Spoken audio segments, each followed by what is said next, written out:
सुभद्रा ने एक बार नगर देखने की इच्छा जताई, तब भगवान जगन्नाथ और बलराम अपनी बहन को रथ पर बैठाकर नगर भ्रमण पर ले गए।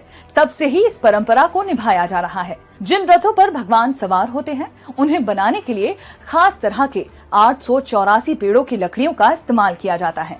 महाराणा समुदाय यानी कारपेंटर्स नीम और काष्ठ की लकड़ियों पर पहला कट सोने की कुल्हाड़ी से करते हैं और फिर रथ बनाने का काम शुरू होता है। पुरी में शाही परिवार को गजपति यानी भगवान जगन्नाथ का पहला सेवक कहा जाता है। इनके महल के सामने ही तीनों रथ का निर्माण होता है। साथ ही रथ बनाने वाले कारीगर दिन में एक बार ही सादा भोजन करते हैं और इस दौरान वो पत्नी के साथ नहीं सोते।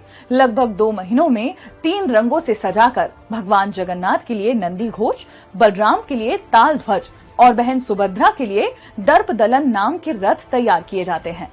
इन सभी रथों की ऊंचाई लगभग 45 फीट होती है।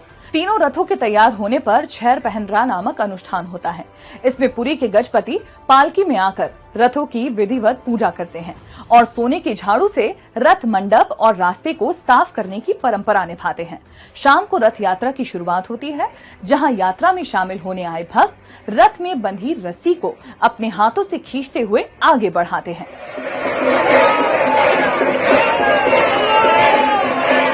जगन्नाथ भगवान को लिविंग गॉड यानी जीवित भगवान कहा जाता है।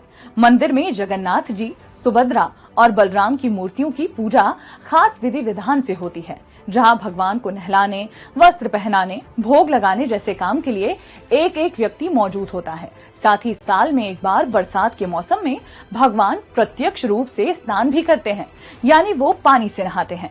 स्नान के बाद भगवान का श्रृंगार होता है, भोग लगता है, साल धूप पूजा होती है। यही प्रक्रिया दोपहर और शाम में भी दोहराई जाती है। शाम में भोग लगने के बाद भगवान सोने के लिए जाते हैं। भगवान की सेवा के लिए 119 लोग दिन रात काम करते हैं। हिंदू पंचांग के मुताबिक मंदिर में जोड़ा आषाढ़ यानी कि एक विशेष तिथि पर तीनों मूर्तियों को बदला भी जाता है, जो अपने आप में एक अनूठी परंपरा है। मूर्ति बदलते वक्त पुजारी की आंखों पर भी पट्टी बांधी जाती है, ताकि वो मूर्ति के ऊपर के ब्रह्म पदार्थ को नहीं देख सके। ये ब्रह्म पदार्थ क्या है, ये बात आज तक किसी को नहीं पता। नई मूर्ति इसी के ही ऊपर रखी जाती है। साथ ही जगन्नाथ भगवान की रसोई दुनिया की सबसे बड़ी रसोई मानी जाती है।